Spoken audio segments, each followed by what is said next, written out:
Listo, muy buenas noches de nuevo con todos y cada uno de los presentes que contribuyen a que se fomenten estos espacios dedicados a la educación política, a la opinión pública. No se desconecten, por favor, sigan compartiendo y comentando en nuestras redes sociales, @enllamasgc en Facebook y en Twitter como tal.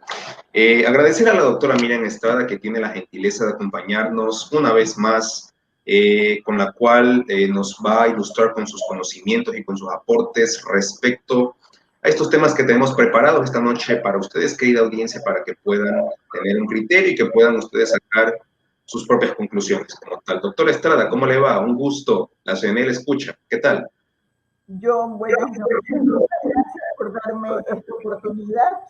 Siempre es tan importante tener la posibilidad de compartir diferentes puntos de vista con la audiencia y poder discutir temas que son de interés internacional y nacional con usted, que es un periodista serio, comprometido y con conocimiento.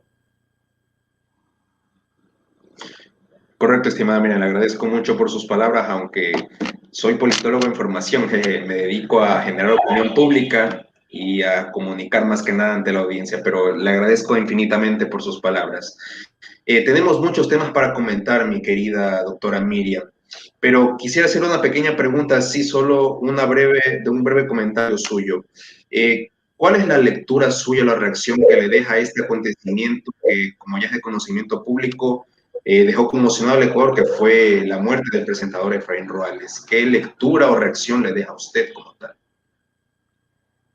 Si el Ecuador reaccionara de esta manera en relación a todas las muertes, a todos los asesinatos, a todos los quebrantamientos de derechos humanos, a todas las violencias y violaciones de todos los ecuatorianos y de todos quienes viven en este territorio nacional, tenga usted por seguro que este sería otro país.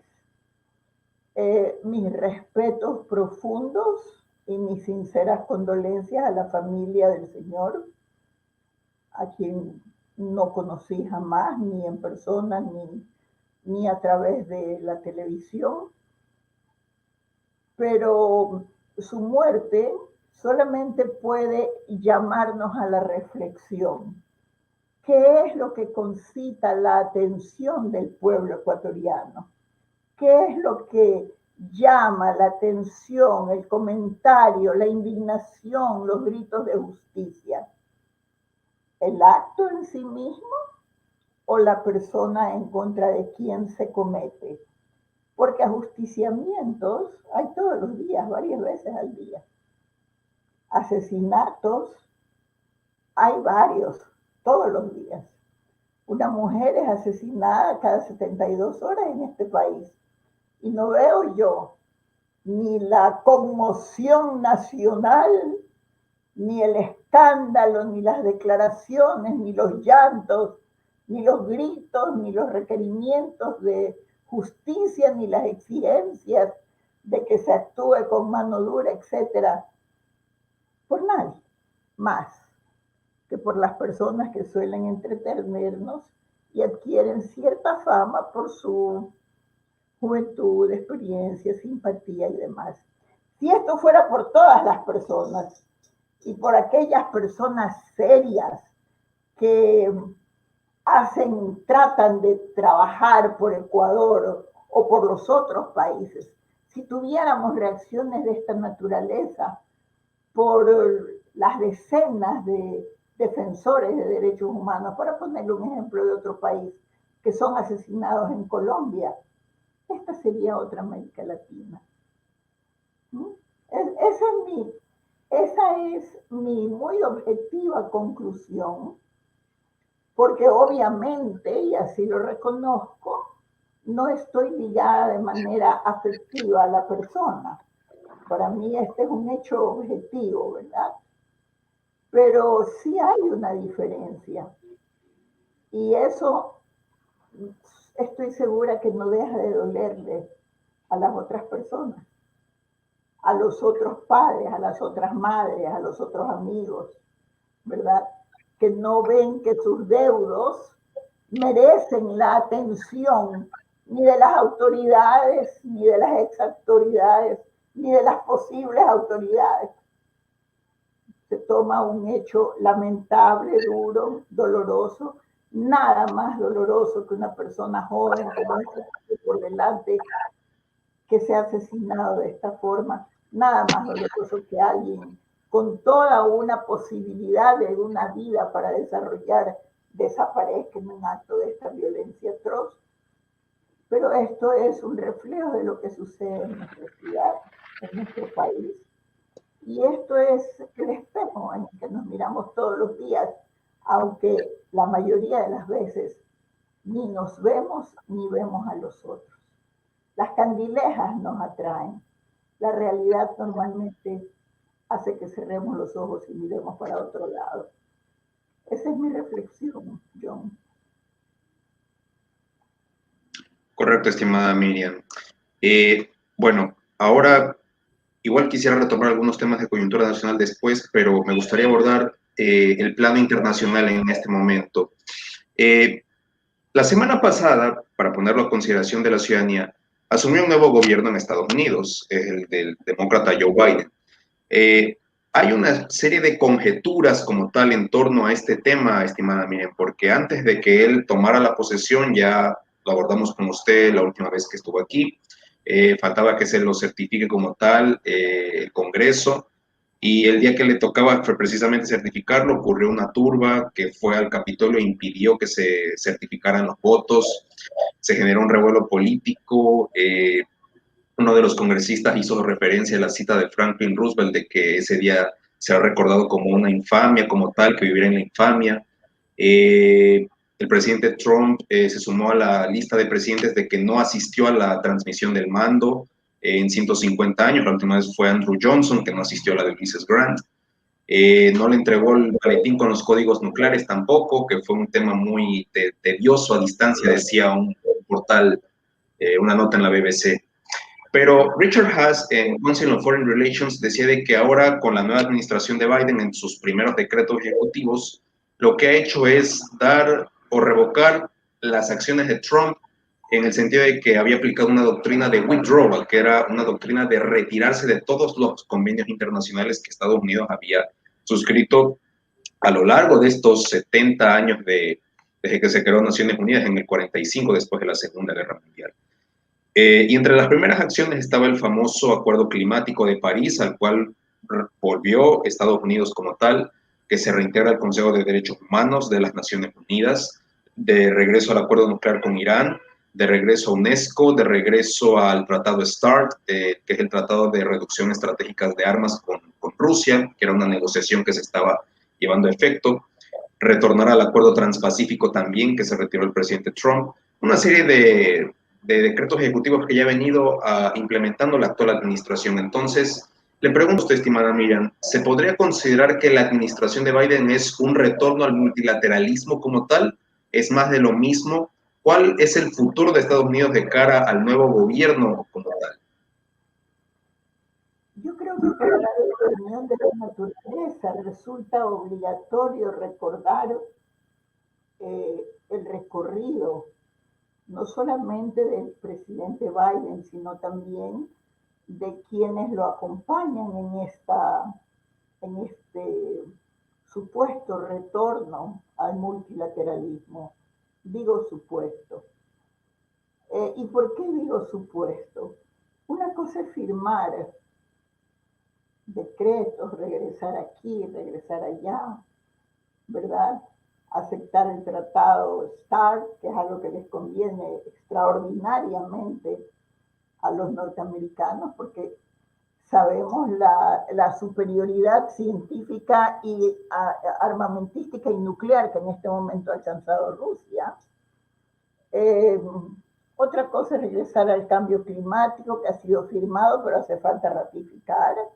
Y hasta que no esté ratificado, no significa nada firmarlo, ¿verdad? No nos dejemos convencer por el show. Tiene que pasar por el Congreso también, ¿no? ¿Verdad? supuesto, tenemos que ir a la esencia. Entonces, para ir a la esencia, ¿no fue Jesucristo que dijo, por sus obras los conoceréis? Sí, ¿verdad?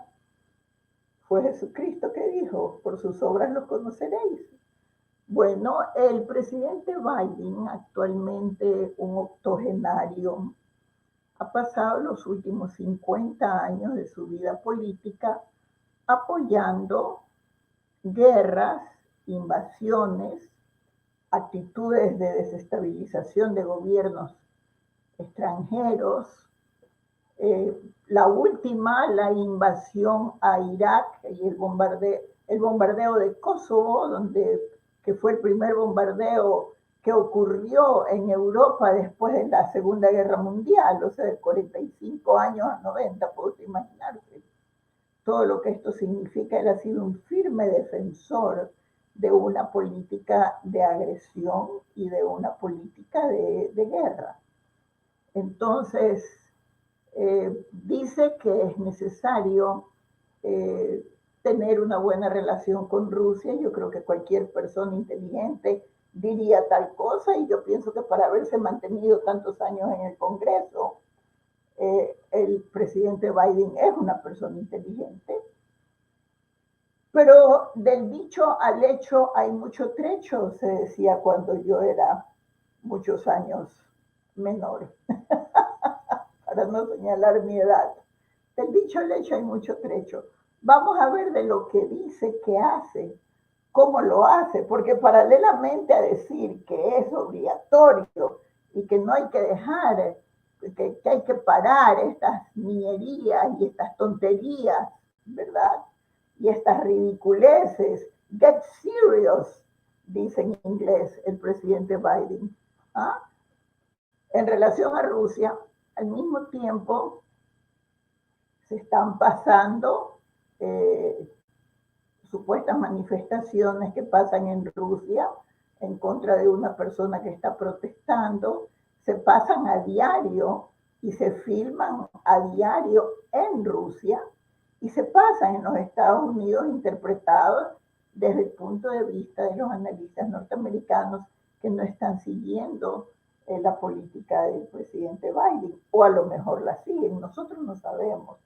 Yo pienso que es muy prematuro a hacer afirmaciones acerca de cuál va a ser la política, pero he visto una foto muy bonita de el presidente Biden abrazado cariñosamente con doña Hillary Clinton, una mujer de una gran inteligencia y de una capacidad estratégica extraordinaria, que perdió las elecciones, ¿verdad?, en manos de Obama por un asunto simplemente de cálculo político.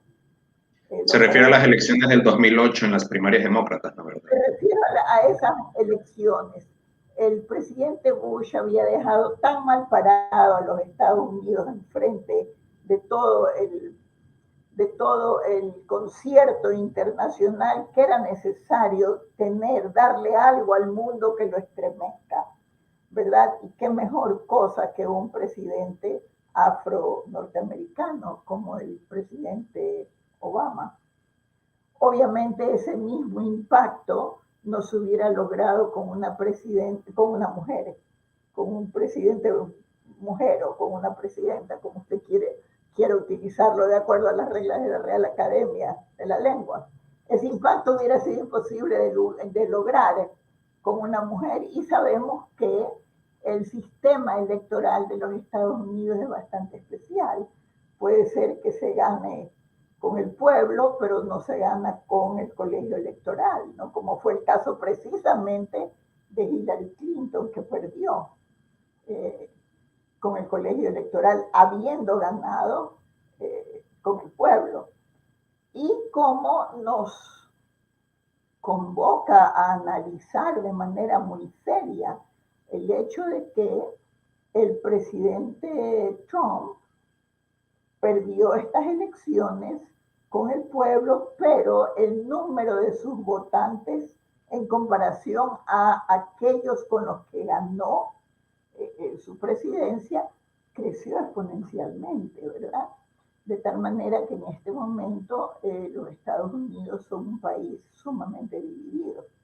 Pero regresemos a la cuestión de si los Estados Unidos con esta firma y fotos y pilos de papeles y de carpetas firmando tal y cual cosa con gran algarabía y con inmensa publicidad de los medios de comunicación, que pareciera que fueran ellos los gobernantes, ¿no? Bueno, una vez de la firma, ¿qué hacemos? Te pongo como reflejo eh, nuestro país, del cual es más sencillo hablar porque es el de uno. Siempre es un tanto delicado opinar sobre otros países, pero en el nuestro firmamos alegremente todos los días todo tipo de leyes maravillosas. Y sin embargo estamos hundidos en un vórtice de desgracia y destrucción del cual no sé cómo vamos a salir. Nuevamente le digo, la ley, los decretos, las decisiones presidenciales no son sometidas al Congreso norteamericano. Ahí hay una crítica ya que sale en medio de un país cuya democracia ha sido profundamente erodada, no con la invasión, como lo llaman, porque tampoco fue tal invasión, no con la invasión al Capitolio, sino con todo lo que ha venido sucediendo, con el nivel de gente sin empleo, sin hogar, con el nivel de gente viviendo en la calle, con la pobreza, el analfabetismo, con el país que por primera vez lidera no, sino en lo negativo, el país que lidera la ineficiencia absoluta en cuanto a una pandemia de las características como la que estamos viviendo. Todas estas situaciones no se arreglan con la firma de un montón de papelitos, por muy importantes que sean. Se arreglan con acciones. Entonces opinemos cuando las acciones estén tomadas. Las acciones anteriores son muy difíciles. Fue Hillary Clinton, que ahora abraza congratulando a John Biden, quien se sentó ante el Senado norteamericano y dijo, bueno, sí, nosotros organizamos Al Qaeda y tenemos que tener cuidado con lo que sembramos porque ya sabemos lo que cosechamos. Fue Hillary Clinton quien dijo a la muerte de Saddam Hussein, si no recuerdo, si no estoy equivocada, llegamos, vimos y se murió, o se mató, o lo mataron. Entonces, se lo dejo a nivel de reflexión objetiva, porque lo importante, usted me, lo voy a decir en términos de mucha camaradería, usted me abofeteó cuando me dijo yo soy politólogo. Usted es politólogo, en efecto. Usted es politólogo y es lo que se llama un ciudadano comunicador, ¿no? Un ciudadano comunicador. Usted como politólogo sabe que la única manera de examinar las cosas con algún nivel de profundidad y objetividad y viendo los resultados de esas declaraciones. Nosotros hemos visto los resultados de la vida del señor Biden. No sabemos si en este tiempo él ha reflexionado, va a tener otro cambio, no le va a ordenar al general de los Estados Unidos, vaya y tumbe a ese HDP, como sea, pero túmbelo, ¿verdad? No va a vendernos la mentira de las armas de destrucción masiva, que fue una mentira comprobada a lo largo y ancho del mundo. No va a destruir y arrasar donde se fundó la humanidad, ¿verdad? Porque eso es lo que han hecho los Estados Unidos de Norteamérica. No va a apoyar económicamente a ISIS. Todo eso está por verse. Va en realidad a iniciar las relaciones que le fueron ofrecidas a Rusia entre iguales, a condición de que abandone, ¿verdad? El Estado socialista. Ese fue el ofrecimiento. Si Rusia abrazaba la democracia, número uno, no había necesidad de la OTAN. La OTAN no solamente que sigue, la OTAN ha crecido, se ha extendido. Número dos, si Rusia abandonaba el Estado socialista, ¿verdad? O como ellos insisten en llamar comunismo, que usted como politólogo sabe que el comunismo no existe científicamente mientras no sean socialistas todas las repúblicas del mundo. Exactamente. Esa es una verdad científica. Quien sostiene lo contrario le hace falta leer un poquito más. Entonces, el tema hay que abordarlo con pinzas. Todas esas cosas que se ofrecieron y no se cumplieron, y que más aún han enfrentado al pueblo norteamericano, al occidente, en contra de Rusia. Y no solo que lo han enfrentado, sino que muchos expertos expresan claramente que estamos viviendo una segunda guerra fría. Hay que ver cómo se maneja el presidente Biden con esta situación. Porque lo que sí tenemos claro es lo siguiente. Tenemos claro que Rusia, en el momento en que se le ofreció la libertad por la que todo el mundo luchaba en el occidente, ¿verdad? Alejándolo de las garras del socialismo, cayó en un estado de destrucción absoluta. La gente comía ratones, ¿verdad? Se moría de hambre en las calles. Hubo una ola masiva de refugiados rusos en los Estados Unidos de Norteamérica. Y la gente huía de Rusia porque no había que comer. Y de repente, 30 años después, Rusia es una potencia mundial. Y Rusia está insertada en el mundo y hay que hablar de Rusia, tomar en cuenta a Rusia e involucrar a Rusia para tomar cualquier decisión de carácter mundial. Quien no quiera ver esto está cegado, o por la tontería, o por un odio inclemente o insensato, o por simple ignorancia, ¿verdad?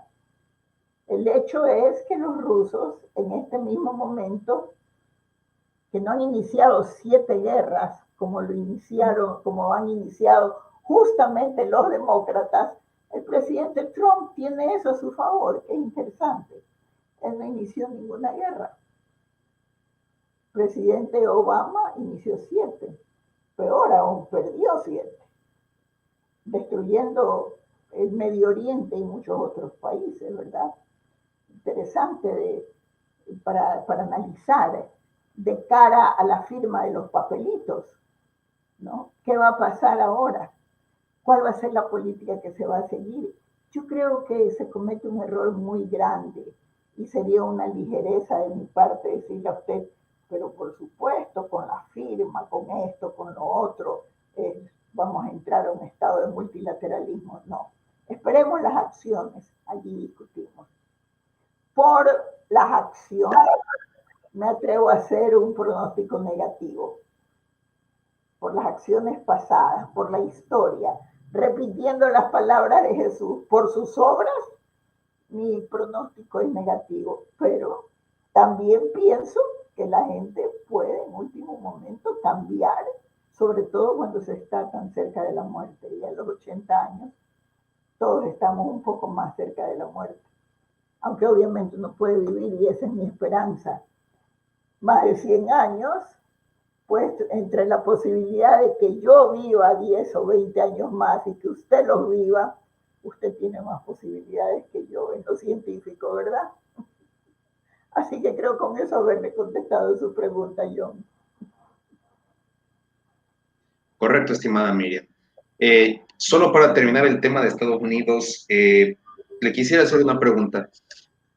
El Acuerdo de París, que está en contra, que es el tema del cambio climático, está a favor de reducir la contaminación medioambiental, que fue un compromiso que nació en el 2015 entre los países desarrollados como tal para precisamente implementar esta agenda, que está acompañado con el tema de los ODS, que son los Objetivos de Desarrollo Sostenible 2030, y que también va más allá hasta el 2050 para establecerse metas de reducir los gases de carbono y de contaminación medioambiental, etcétera. Le pregunto, estimada Miriam, ¿este acuerdo como tal es viable, es inviable? ¿Cómo debe ser entendido como tal? Le pregunto esto porque la vez pasada que estuvo aquí el doctor Augusto Tandazo nos decía de que este acuerdo en realidad es una tomadura del pelo en el sentido de que los países, si es que deciden acogerse a este acuerdo, dependerá de ellos qué determinados niveles de gases se comprometen ellos a reducirlos como tal. Y, por ejemplo, también tenemos a varios candidatos presidenciales aquí en Ecuador que dicen, por ejemplo, nos vamos a adherir al Acuerdo Climático de París como tal, hay que ir a un cambio de modelo de exportación petrolera como tal, cuando en realidad, paréntesis, según el balance energético del 2019, según el Ministerio de Energía y Minas, nuestra economía es 100% dependiente petrolera y si a esto le sumamos el gas licuado de petróleo, el gas doméstico, GLDP, entre otras cosas como tal, para cerrar el paréntesis. Entonces, ¿cómo entender este acuerdo climático de París, estimada Miriam? A ver, Joan, cuando un Estado parte de las Naciones Unidas firma una convención, usted lo sabe perfectamente, se obliga jurídicamente a cumplirla, ¿verdad? Se obliga de tal manera jurídicamente a cumplirla que convierte los preceptos de esta convención en justiciables. Esto es, pudiera demandarse a este país que no está cumpliendo con lo que se comprometió, se lo podría demandar ante las diferentes cortes internacionales que existen en el mundo. A mí me parece bastante fuera de lugar llamarlo una payasada o una ridiculez o como sea que se lo haya calificado anteriormente en su programa. Ningún acuerdo internacional, ningún convenio de los Estados partes de las Naciones Unidas que son redactados a base de muchísimo esfuerzo, de gran discusión, de profundo compromiso y atención al milímetro, a la palabra, a la puntuación, al lenguaje, al vocabulario, por los diferentes países que forman parte del mismo, puede ser llamado de manera tan irrespetuosa. Porque entonces estaríamos riéndonos, y esto es grave porque somos abogados, estaríamos riéndonos de las normas del derecho internacional, estaríamos haciendo burla de la Convención Universal de los Tratados de Viena 1968, que nos obliga a cumplir el pacto de buena fe, de donde sale la famosa frase pacta sunt servanda. Nos estaríamos burlando de todo ello de una manera, el término es desagradable, pero es apropiado, tercermundista, con una falta de visión internacional lamentable, ¿verdad? Ahora, punto uno, después de decir que es una equivocación, amén de una grosería sin límites, tratar de esta manera un instrumento internacional que ha costado tanto y que representa tanto para el planeta, ¿verdad? Ahora, es natural que los países la vayan cumpliendo más o menos al nivel no solamente de sus compromisos, sino de sus posibilidades. Y esto también es una realidad de los tratados. Si usted chequea el tratado, la Convención de los Derechos Económicos, Sociales y Culturales, se dará cuenta que dice que cada país cumplirá este tratado en la medida en que sus posibilidades económicas, sociales y culturales lo permitan, ¿verdad? Pero así y todo, estos derechos son justiciables. Ahora bien, reírse, hacer chanza y descalificar un tratado del que depende la vida de la humanidad es bastante doloroso, por decirlo menos, ¿verdad? Entonces, yo no tengo duda que así como Suecia cumple, le doy un ejemplo, cumple en todo lo que se necesita para evitar la violencia contra la mujer y sin embargo existe en mínimo grado, así como Ecuador dice cumplir, ¿verdad? Todo lo que se necesita para combatir la violencia contra la mujer y sin embargo 60.6% de mujeres ecuatorianas dicen haber sido violentadas, se producirá igualmente esta posición en el tratado. Pero, ¿qué es lo importante? Lo importante es que se ha firmado un tratado. Lo importante es que hay un compromiso justiciable. Lo importante es que hay una herramienta para avanzar, para salvar nuestro planeta y para salvar nuestra vida. Porque la cuestión es salvar la vida de la humanidad. Si a alguien le parece chistoso y ridículo salvar la vida de la humanidad, ¿qué quiere usted que le diga? No puedo decirle lo que tendría que hacer esa persona, ¿verdad? Pero bueno, si esto es chistoso, ¿qué hacemos en el planeta? Es vergonzoso referirse así a un convenio que ha costado tanto, no solamente para los estados partes, sino sobre todo para los ciudadanos del mundo que se han juntado en diferentes organizaciones no gubernamentales que han luchado, que han protestado, que han peleado, que han sido asesinados, que continúan siendo asesinados por los intereses de aquellos que quieren envenenar los océanos y de hecho lo envenenan, que quieren envenenar los ríos, el aire, etcétera, y de hecho lo hacen, ¿verdad? Pues nos estamos burlando de la sangre, del dolor, de la muerte, del sacrificio de millones de seres humanos que han conseguido con todo ese esfuerzo ese éxito. Yo lo aplaudo, yo aplaudo ese éxito y aplaudo que el presidente Biden lo haya decidido regresar a él. Ahora, miro con mucha curiosidad y con gran expectativa la posibilidad de que sea ratificado por el Congreso, porque si no lo ratifica el Congreso, no existe. No olvidemos que la Convención para la Eliminación de todas las formas de discriminación contra las mujeres está firmada por los Estados Unidos de Norteamérica hace cerca de 30 años, pero no ha sido ratificada.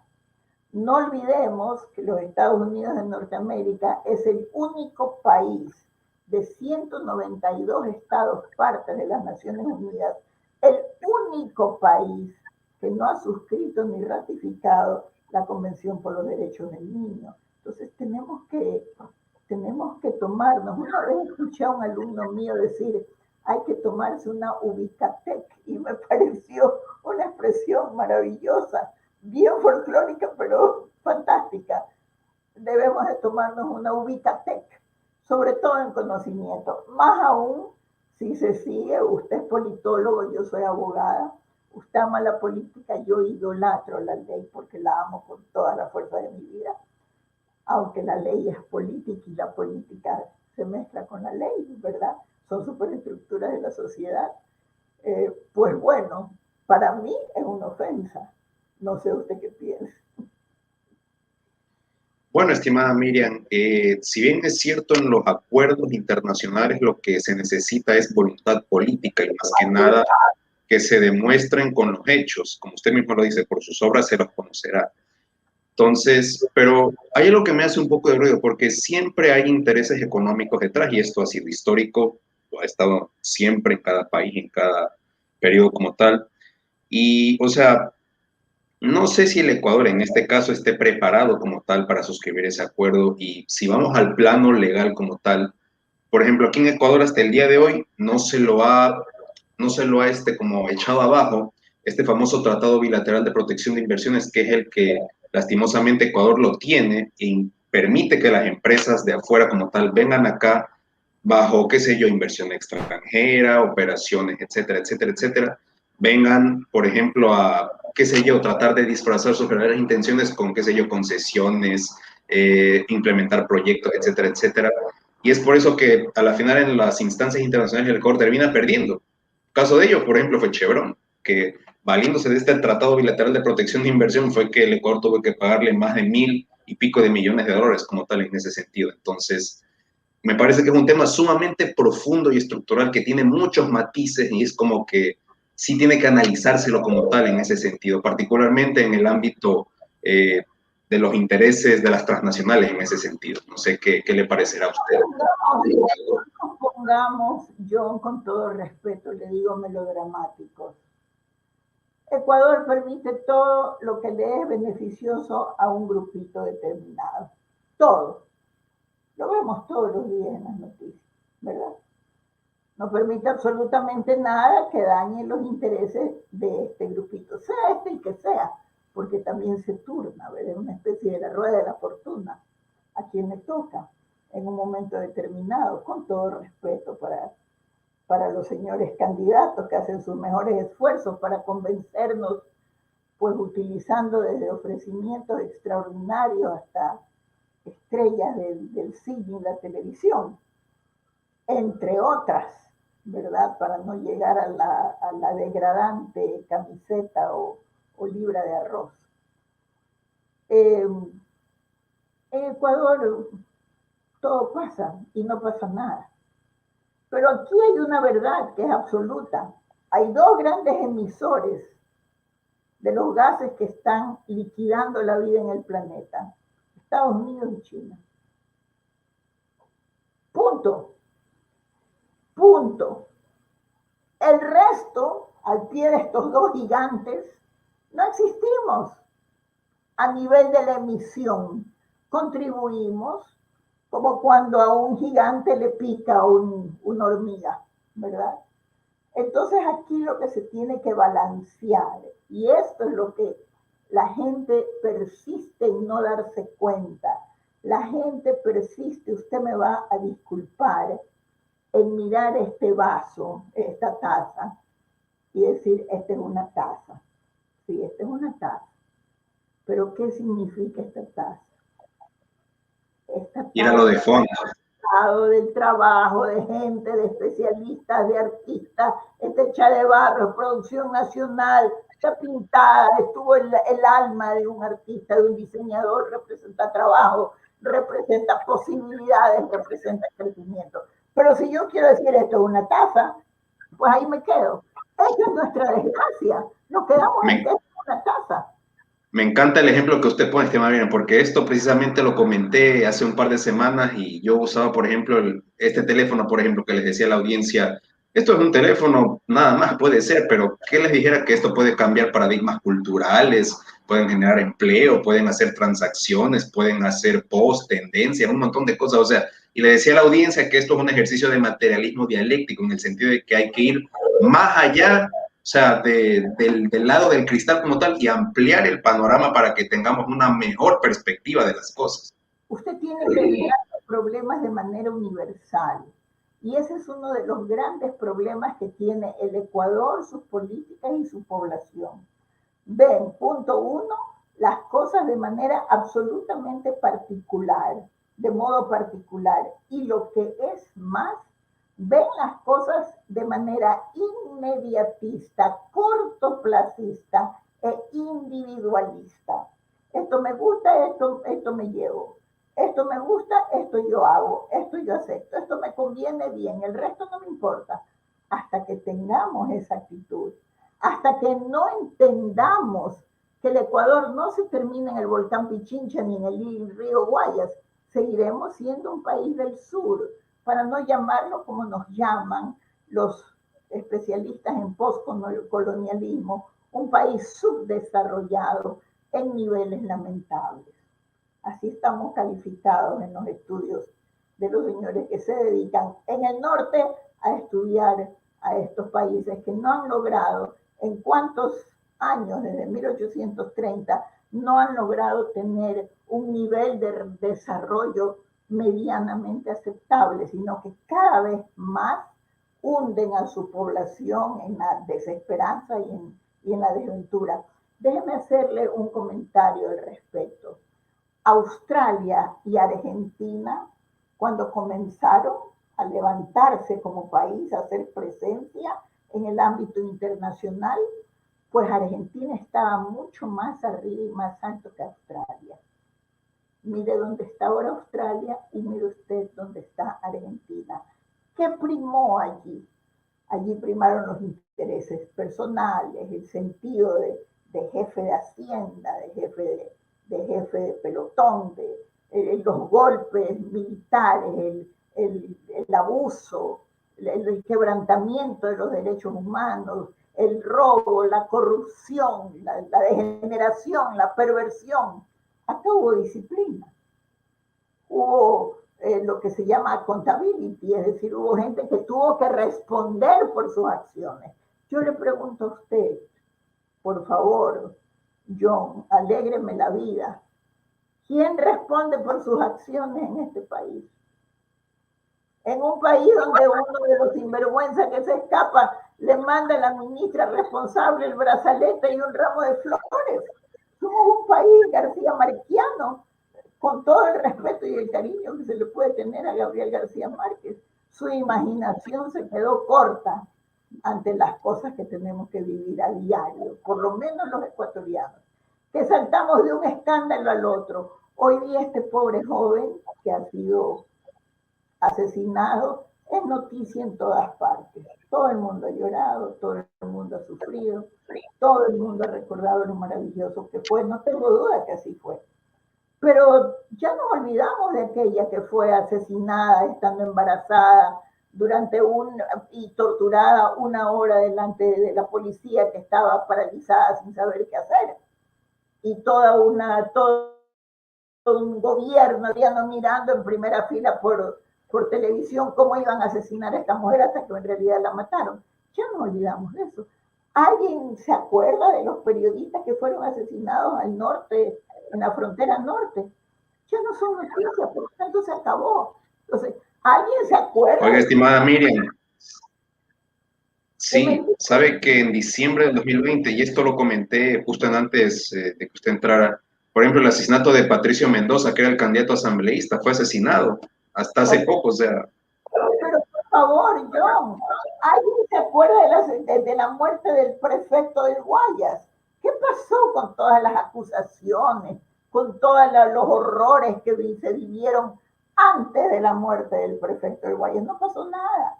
Entonces somos un país de primera plana y tinta fresca. Lo que no sabemos es que no es tinta de sangre. Y en eso estamos todos. Abrimos el periódico y nos ensangrentamos las manos, nos lavamos las manos y al día siguiente vamos por más sangre, pero sangre nueva. Puchitas que Drácula nos tiene envidia. Es una cosa horrorosa lo que vivimos en este país. Mañana pasado nadie más hablará más del pobre señor, del pobre joven asesinado. Ya vendrá otro escándalo mejor.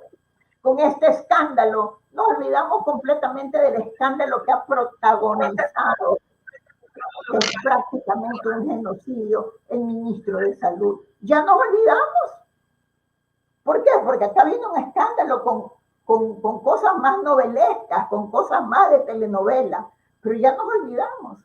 Entonces, ¿dónde está el sentido de la dignidad de todos nosotros? ¿Dónde está el sentido de patria? ¿Dónde está el sentido de responsabilidad ciudadana? Hoy día gritamos, pateamos, lloramos, hacemos un drama terrible, nos desmayamos, hacemos grandes declaraciones, mi íntimo amigo, mi buen amigo, etcétera. Mañana nos olvidamos, tranquilamente, a ver qué nueva historia aparece mañana. Si no, mañana es pasado. Pero lo que sí le digo es lo siguiente, qué sorprendente que hoy día el ministro de Salud prácticamente se robe, porque eso es lo que ha hecho, las vacunas, las utilice para ir a un geriátrico, vacunar a su mamá y mandarse a cambiar, porque no vacunó a nadie más sino a su mamá y se vacunó él. Y luego la repartió entre sus amigos, ¿verdad? Escándalo nacional. Pero ya nadie se acuerda de eso. ¿Por qué? Porque hoy día mataron a este pobre joven. Y todo va quedando así, suelto. Nadie hace un seguimiento, nadie reclama.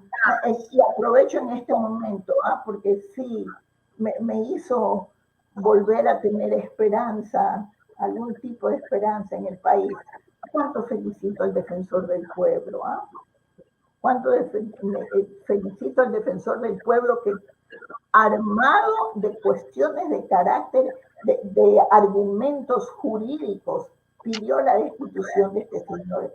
Y qué vergüenza y qué escarnio para la patria estar presidido por un ser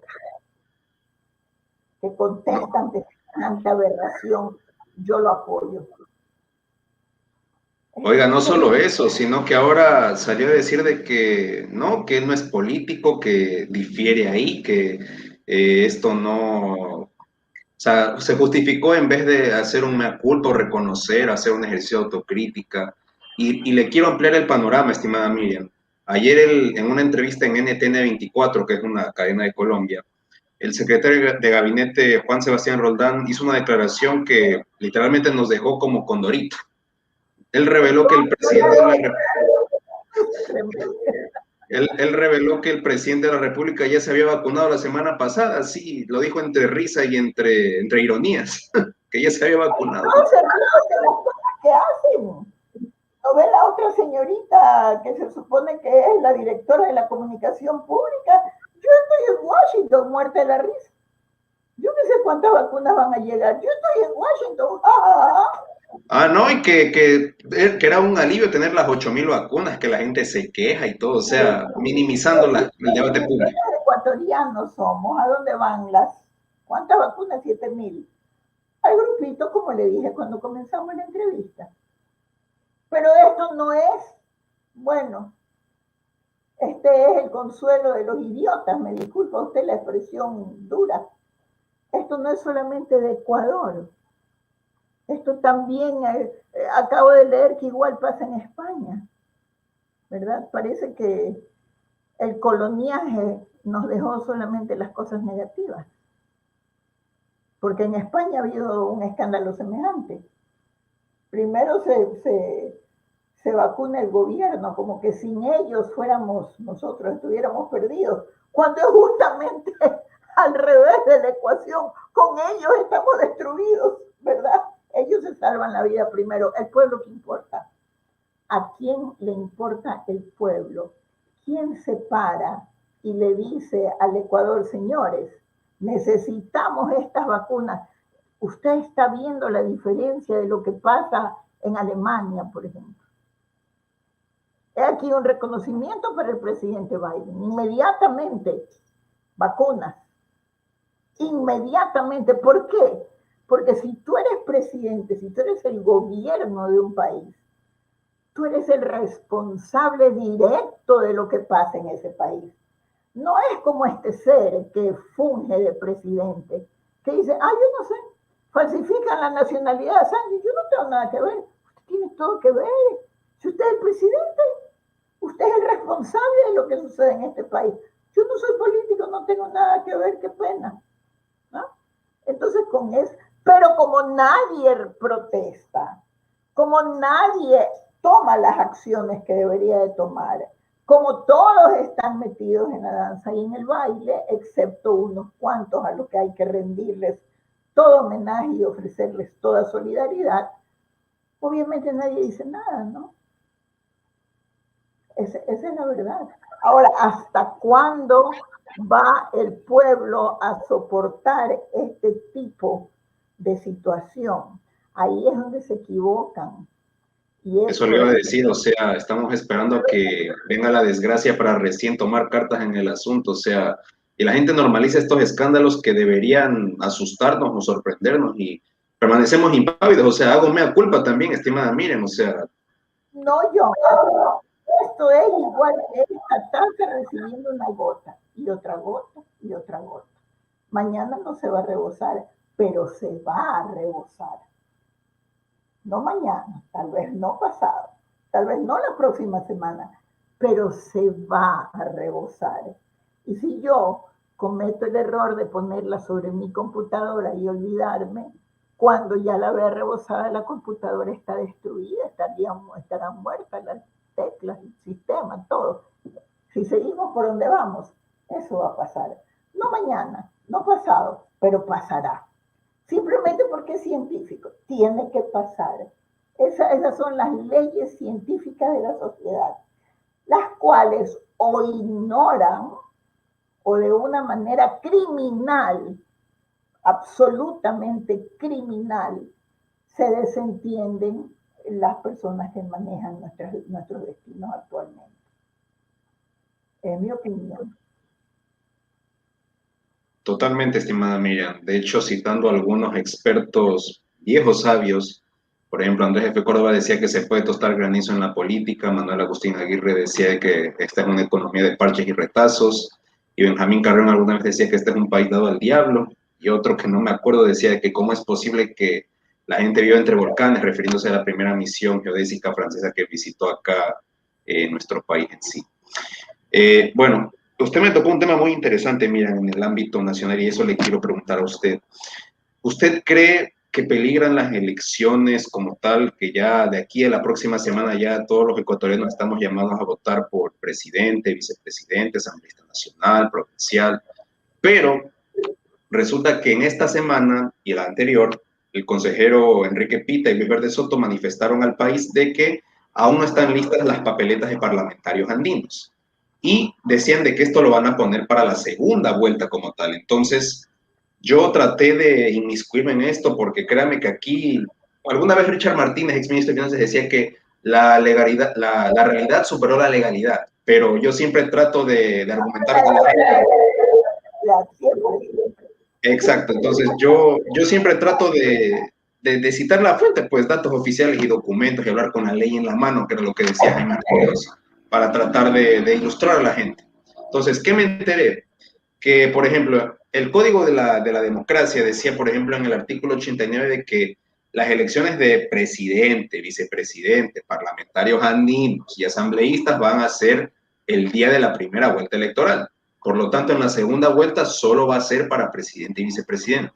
Y luego, revisando el artículo 143 del mismo Código de la Democracia, decía de que si es que se hubieran realizado en un día o horas distintos, podrá ser declarado como nulidad del proceso como tal en el tema de los parlamentarios andinos. Entonces, ¿cómo ve usted esta situación catastrófica que, dicho sea de paso, ningún candidato se ha pronunciado de esto? Más bien, se sienten tranquilos, no se sienten y me preocupa esto porque si así se maneja en este proceso electoral, ¿cómo será cuando estén contando los votos? Entonces, esto es lo que nos deja para el debate público. Bueno, eso ya entra dentro de la teoría de la conspiración. Puede ser muchas cosas, puede ser simple ignorancia, ¿verdad? Puede ser eso, puede ser simplemente que ni se han dado cuenta ni les importa mayormente. Puede ser planificado muy fríamente, acogiéndonos a la ley, estas elecciones son nulas en caso de que no, el resultado no le favorezca a tal o cual persona. Puede ser la posibilidad de atrasarlas para ver si en ese atraso se logra subir o convencer a la gente de que tienen que votar por tal o cual persona. O sea, ya todo eso está dentro de la teoría de la conspiración. Yo personalmente no le puedo decir yo es por esto. Yo solo le puedo decir lo que yo puedo analizar objetivamente. Le digo las posibilidades son infinitas y depende, de lo que sí depende, es de quién gane y cómo gane. Y de qué suceda cuando esa persona gane o pierda. Entonces tal vez allí sí se va a revisar el código de la democracia. Yo no creo, también lo digo, pero esta es una opinión absolutamente personalísima. Yo no creo que alguien se lance a la aventura, porque esta es una aventura, ¿no? Una aventura que solamente me puede recordar a Cristóbal Colón. Más o menos, escoja usted, se le dijo a los criminales, morir en la horca o cruzar el mar. Y llenos estamos de criminales, los que no perecieron en el mar, ¿verdad? Entonces, yo no creo que en esta aventura colonesca las personas que tienen invertido no solamente dinero, sino posibilidades de cuantiosas fortunas y grandes poderes, sean tan tontos, tan indolentes, ¿no? Tan inocentes de no haber leído lo que usted ha leído. Por supuesto, yo creería que lo saben, porque si no lo saben es para aterrorizarnos. ¿Se da cuenta? Yo creería que lo saben. Me atrevería a decir que sabiéndolo están viendo las posibilidades y van soltando pequeñas cosas como esta declaración para ver si alguien dice, hey, ¿qué pasa aquí? ¿Y qué pasa acá?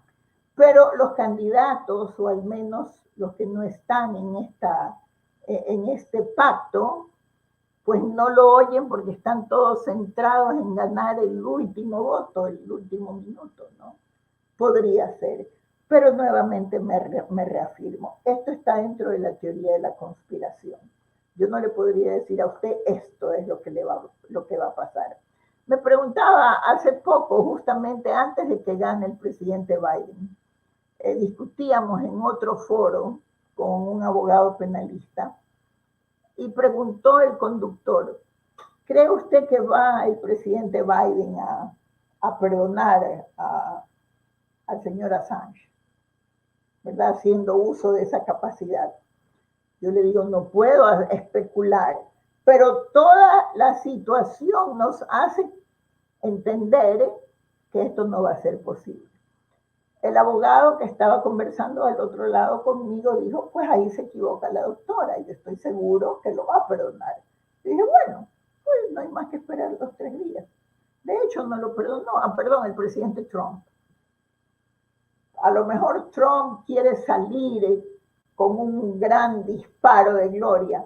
No, eso no es conocer ni a Trump, ni sus futuras intenciones, ni su electorado, que no le hubiera perdonado jamás en los días de la vida que perdone a Assange. ¿Verdad? Ese mismo electorado es el que le está demandando que lo ponga a 167 o 77 años en una cárcel bastante similar a Guantánamo. Por ahí dicen que volverá en 2024, ¿verdad? Muy posible, ¿por qué no? Usted ve allí, la lucha es tan interesante. Vivimos uno de los momentos más peculiares y más especiales en la historia de la humanidad. Se nos conjugan elementos que nunca antes la humanidad ha vivido. Ejemplo, se nos conjuga esta erosión absoluta de la democracia. Se nos conjuga la posibilidad cierta de una guerra nuclear. Mire usted, hay un reloj simbólico que se puso después del bombardeo de Hiroshima y Nagasaki cuando se firmó el primer tratado para la detención de la producción de armas nucleares. En ese momento se puso el reloj a 7 minutos de distancia de la noche final. La noche final equivaliendo a la extinción de la humanidad. 7 minutos. En todos estos años, ¿sabe qué tan lejos estamos? 100 segundos. Entonces, eso es algo que en Ecuador, por ejemplo, ni se discute. No sé si alguien lea el boletín de los expertos en armas nucleares. No lo sé. No lo sé si se lo enseñan en algún lugar. No sé si se sigue ese famoso reloj. Pero estamos a 100 segundos, perdón. Sí, a 100 segundos de una guerra nuclear.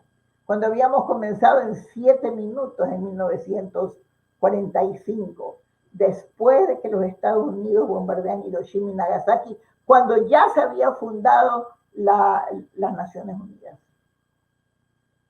¿Qué le parece? Cuando ya no había necesidad, porque ya estaban vencidos, solamente en una especie de demostración de fuerza. Entonces tenemos ese momento histórico. Vivimos ahora la posibilidad del holocausto nuclear, que será el fin. Tenemos la posibilidad del final de la vida humana por un desastre ambiental, que puede ser a propósito de un conflicto, a través de un desastre natural o a través de una pandemia como la que estamos viviendo.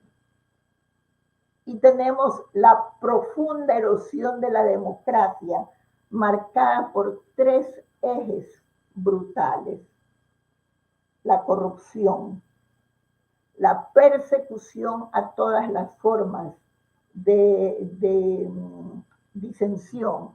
Todo aquel que no piensa como yo es perseguido y acusado, y si es posible, o asesinado o encarcelado. Y la otra pandemia silenciosa de la que nadie habla, la violencia contra la mujer. O sea, más de la mitad de la población mundial sufre todo tipo de maltratos. Entonces, mire cómo se junta todo esto.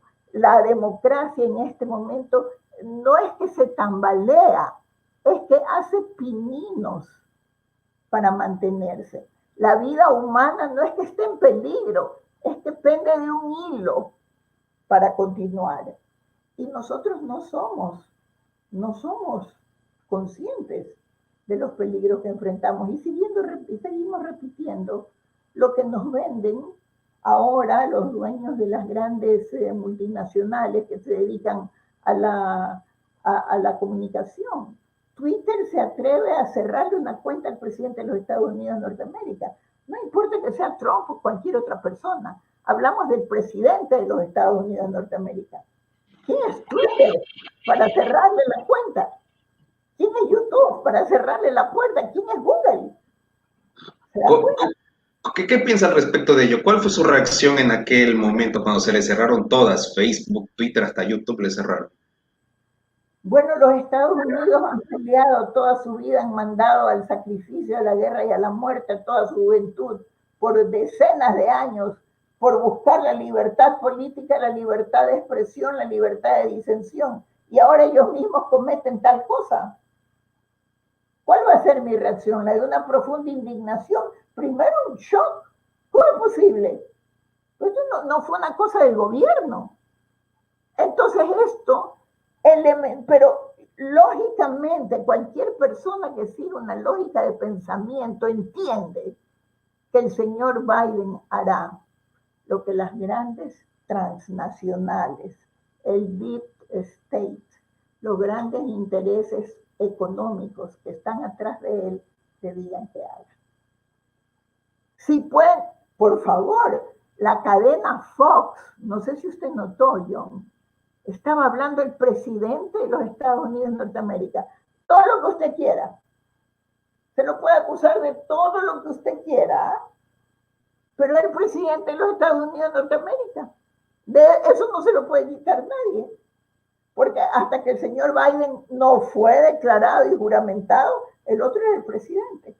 Estaba hablando y lo sacaron de la pantalla. ¿Cómo es esto siquiera aceptable en el país de la libertad? En el país donde se garantiza la democracia.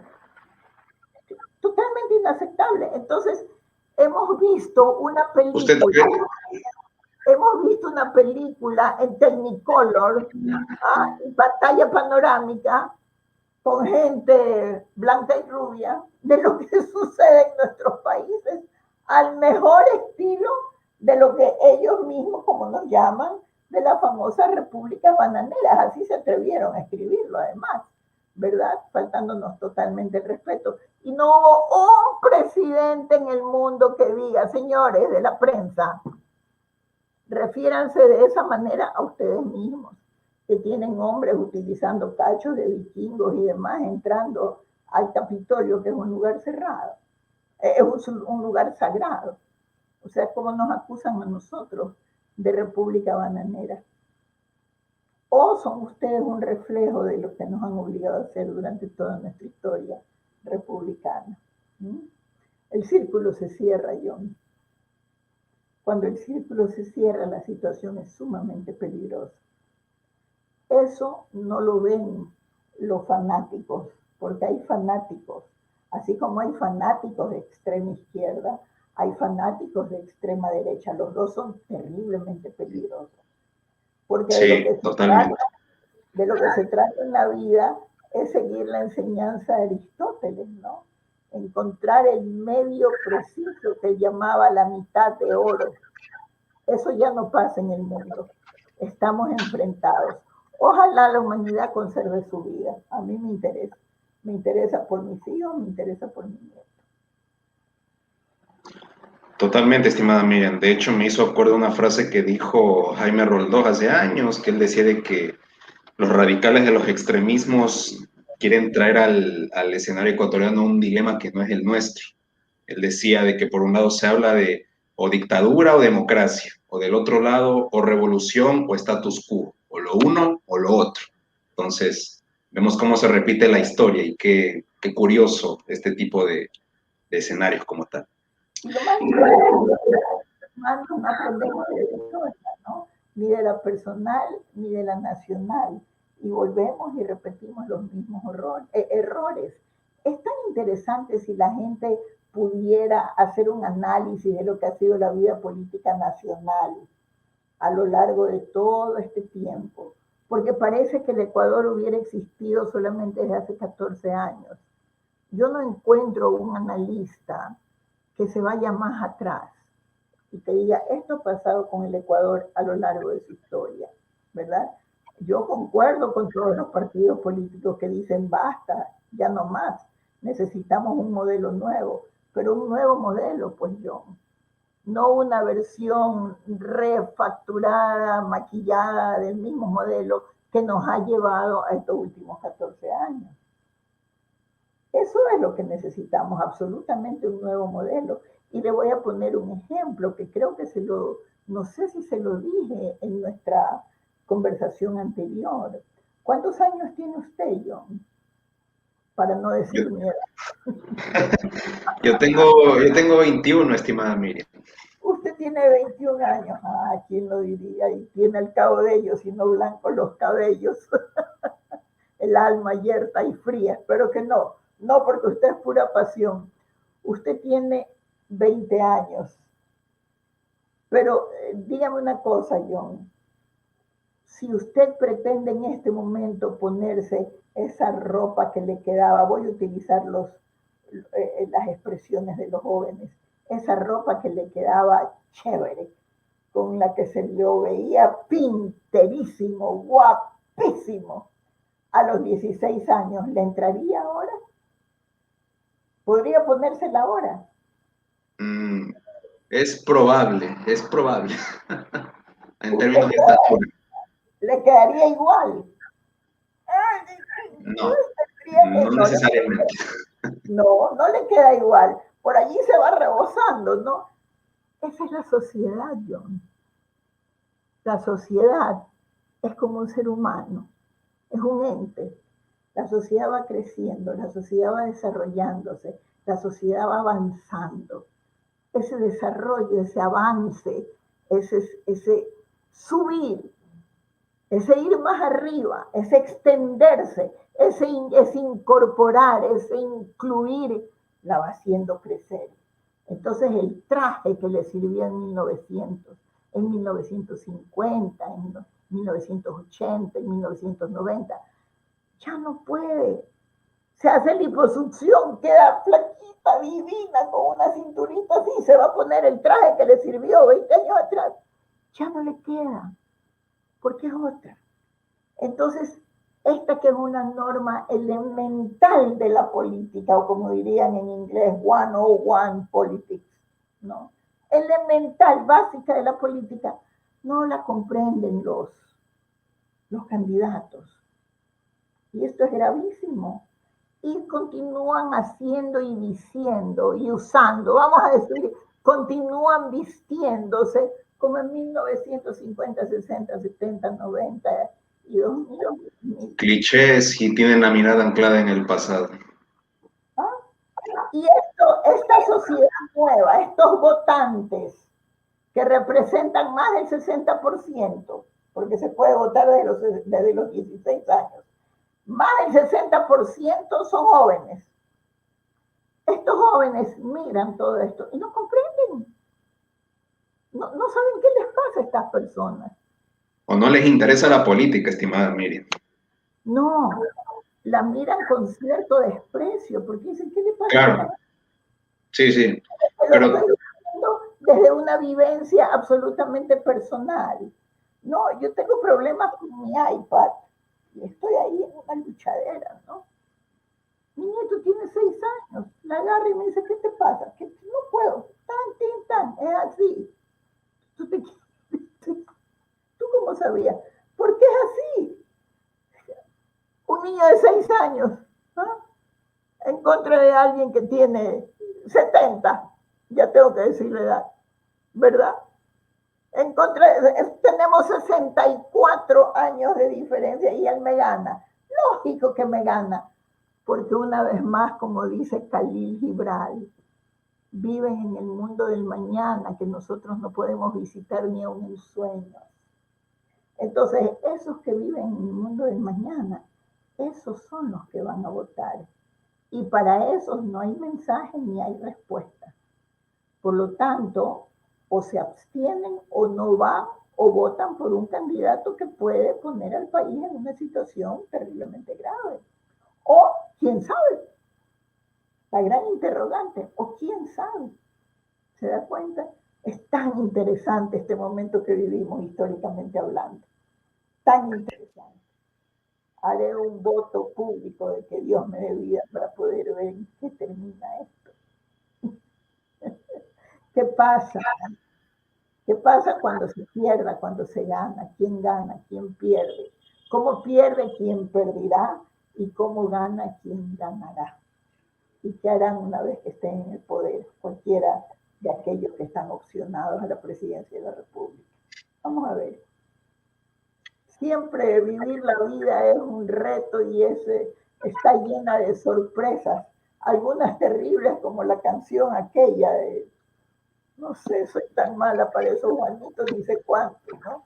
Sorpresas te trae la vida. Vamos a ver.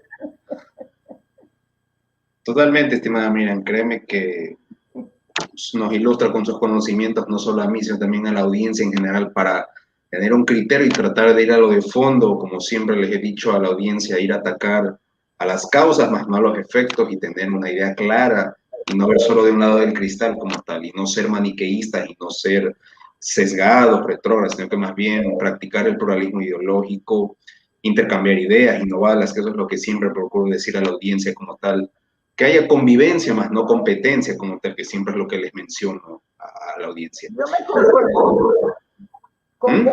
hayan, no me conformaría con que hayan argumentos serios, planes nacionales de desarrollo que no se reinventen cada 4 años, discusiones serias, ¿verdad? Propuestas que merezcan discusiones serias y lo que esencialmente yo me conformaría por último, el mínimo estimado sería, dejemos lo personal, dejemos de pensar en yo, tú, y pensemos Totalmente. en el futuro de la patria. Porque Exacto. ahora, a como están las cosas, nadie piensa en el futuro de la patria. Todo es yo, tú. Lo que yo hice, lo que tú hiciste. Lo que yo voy a hacer, lo que tú no podrás hacer. Así no se maneja un país. Así se lleva el país a la desgracia en la que vivimos actualmente, cuyo origen es mucho más antiguo que 14 años atrás. Totalmente, estimada Miriam. Se piensa en los próximos 4 años, más no en las próximas generaciones. Así Créame que... Sí, sí, me iba a decir algo. no, no. Oh, ok. No, Es cierto. créame que ha sido un gusto tenerla, estimada Miriam, y de verdad comprometerle para que nos venga a visitar más seguido y que podamos abordar estos temas precisamente. ¿Algún mensaje final que le quiera dar a la ciudadanía como tal, estimada Miriam? Aprendan sus derechos. Aprendan sus derechos, organícense y reclámenlos. Porque si no hacen eso, si se dejan llevar, si son tan fáciles de convencer, o sea, si su nivel de ciudadanía termina en el ofrecimiento de una camiseta, de una funda de arroz, de X dólares, de de lo que te vamos a dar trabajo, esto y lo otro, sin decir cómo, no vamos a llegar a ninguna parte.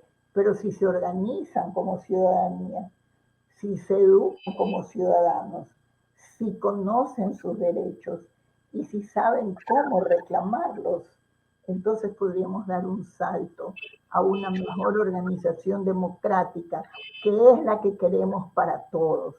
No queremos nosotros regímenes totalitarios, queremos regímenes 100% democráticos, pero de una democracia efectiva, no formal, que vaya más allá del ejercicio del voto, donde podamos gobernar aquello que nosotros elegimos para que sean nuestra voz y ellos haciendo nuestra voluntad.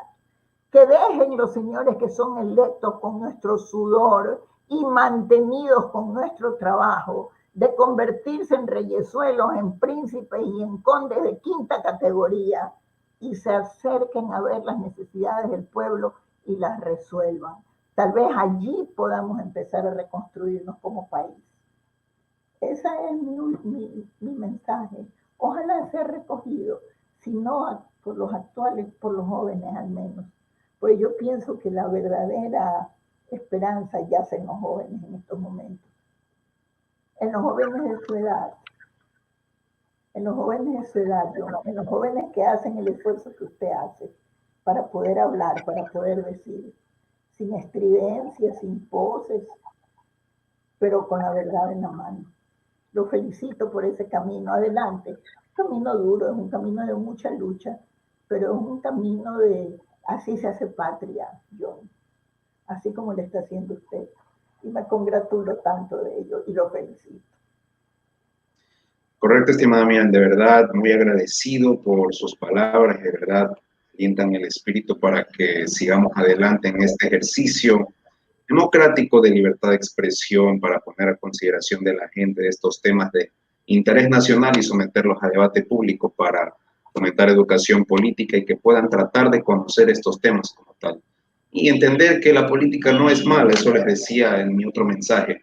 Lo malo es la politiquería, eso es lo malo. La política es buena.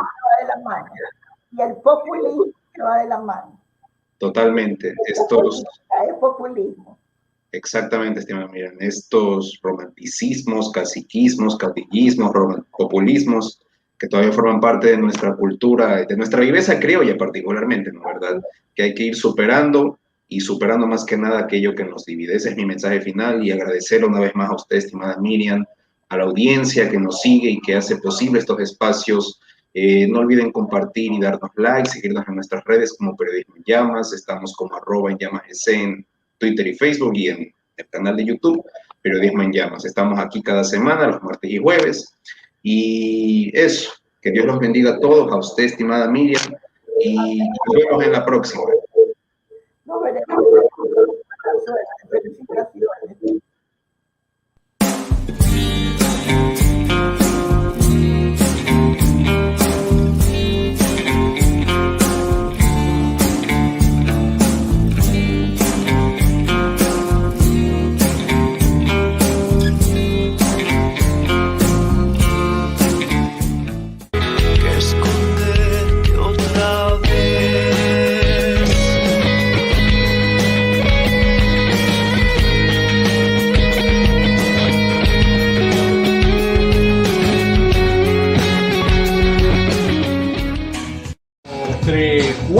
Otra vez estoy convenciéndome que no es necesario una llamada,